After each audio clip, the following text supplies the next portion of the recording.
Good morning. আর আজকে সকালটা একটু মেঘলা ছিল।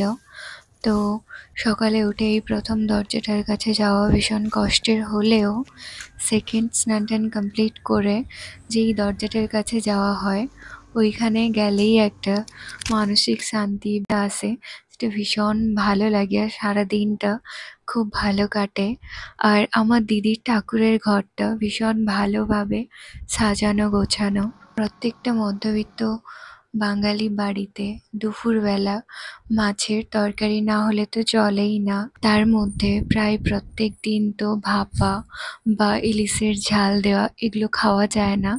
তো তাই তেঁতুল দিয়ে ইলিশের টকটাও হয়ে থাকে। মনু একটু গান করছিল, তো ওটার একটা ক্লিপিংস নিলাম একটু লুকিয়ে লুকিয়ে। সন্ধ্যার সময় ও নাচের ক্লাসে গেছিল। আমি ঘুম থেকে উঠতে বলছে যে মিমি তোমার জন্য অনেক কিছু এনেছি। তার মধ্যে দেখলাম ওই পপস না কিছু একটা এনেছে। তো তিনজন মিলে চপ আর মুড়ি খাচ্ছিলাম।